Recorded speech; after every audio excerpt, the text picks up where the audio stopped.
In this video, I'm gonna teach you how to connect Apple Keyboard to iPad 10th generation. It's a very easy process, so make sure to follow along. In this video, I'm gonna teach you how to set up and use your Apple Keyboard, also known as the Magic Keyboard on an iPad. Even though I'm gonna be talking about the 10th gen iPad as an example, this same process will work with any other generation of iPad, so the steps are going to be the same.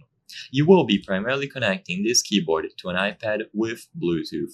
So for this method, you will need to have Bluetooth connectivity enabled on your iPad. To do this, go into the settings and find the Bluetooth category.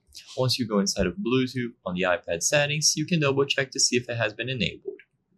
Now, with Bluetooth enabled, simply power on your Apple keyboard. So if you look at the top, you will see this switch here, and you have to put it in the correct position. Once it has been toggled on, you will see this green background, and now it's going to automatically go into pairing mode.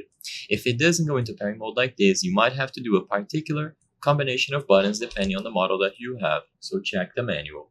Once it has been set into pairing mode, it will appear under the list of other devices, as long as you are in close proximity of the iPad and as long as Bluetooth was enabled. There is no secret to this. Once you see the Apple keyboard appear on the list of available devices, select it and it is going to be transferred over to your devices. With this done, it can now be used as an input method on your iPad, regardless of the generation. You can use it to type messages, browse through applications, play games, and everything should work natively. You don't need to download any additional applications. You don't have to spend time setting it up.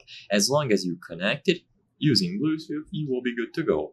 You might also be able to get this to work using a cable. However, I would highly recommend doing Bluetooth connectivity first to see if it works.